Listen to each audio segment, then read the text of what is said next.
Well, well, well. It's Tuesday, baby. So you know what that means. It's time to take a bitch to school or to church, wherever they need be. And today is going to be a lesson in history, agriculture, migrant workers, and Medicaid. And this lesson is special today, you see, because it just so happens to be for the Secretary of Agriculture. That's right. We're about to school the Secretary of Agriculture on agriculture, the migrant worker, Medicaid, and history. Because, baby, she mustered up all of her caucasity to say that don't you worry about those mass deportations, sending the migrant farm worker away, because we'll just replace them with people who receive Medicaid. You know, because that big, beautiful, belligerent bill that passed up there on Capitol Hill that now states that if you receive SNAP benefits or Medicaid, you must work at least 80 hours a month, which would be about 20 hours a week, which would be kind of like a small part-time job for a teenager and all. But I think she forgot history. I think she forgot stats. I think she forgot all of that.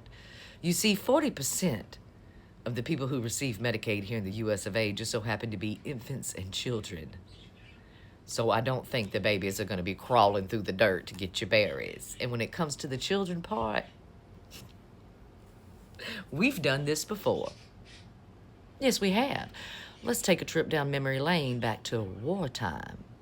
Yes, back in the day when that really big war was at play and we were having to draft men all across the USA to go fight for us. It left the fields bare. People were in despair. Nobody was there to pick our food. Nowhere. And we didn't know what to do. Not at all. So we formed a program for migrant workers to come across our border and pick our food. And baby, when I tell you, it worked so well. Yes, farm to table had never been so fast until the migrant worker came in to save our fucking ass. But then, after the war, racism kicked in, as it always does, friend, and people decided we didn't need the brown man in here picking our food, that we needed to get rid of them expeditiously, that we could replace them in the field with high school students, particularly able-bodied, athletic, male high school students. And they figured we were going to need 81,000 high school students to sign up for this program to pick our food.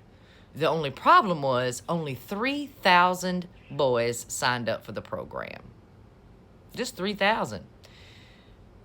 That was really far off from the 81,000 we needed. And of those 3,000, within the first week, 300 of them quit because the conditions were so poor. The pay was not enough to get through the day, and the job itself was really fucking hard.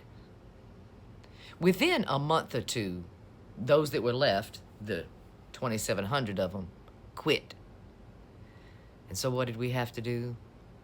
We had to once again let the migrant worker in to pick our food. So I guess the 40% of people that receive Medicaid because they are infants and children, they're not going to be there to pick your food. But what about the other 60% of the people that receive Medicaid?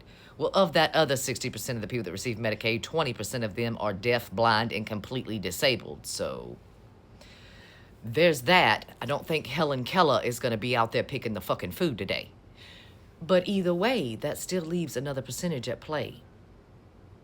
And that would be made up of those over the age of 65, with a small percent under 18% that actually receive Medicaid benefits temporarily because they are pregnant, you see. And then those over the age of 65, I don't think Grandma and Papa are going to be out there to pick your watermelons and your cantaloupes. I don't even think they're going to be able to put the food bag across their back, you see, because of their age. And then there's another percentage of people that receive Medicaid, 26% in fact, that receive Medicaid being subsidized through the Affordable Care Act. And if you know anything about the Affordable Care Act, in order to qualify for the Affordable Care Act, you must already have a what? A job. That's right. So I don't see those people quitting their job today to go pick your food. That doesn't leave anybody else. We've covered everybody who receives Medicaid in the United States in their ability or inability to pick your food. Who on Medicaid is getting out there to pick the food? The blind, the deaf, the disabled, the elderly, the infants, the children, the pregnant women? Who? And just in case your racism is still at play today, I just want you to know that 40% of the people that receive Medicaid identify as white, and another 18% of those that receive Medicaid identify as multiracial, both white and something else. So I guess you could say 58% of the people that receive Medicaid in the country of the US of A, baby, are fucking white. And last time I checked, nobody from my palm-colored fucking crew are willing to do that job for you. Okay. Class dismissed.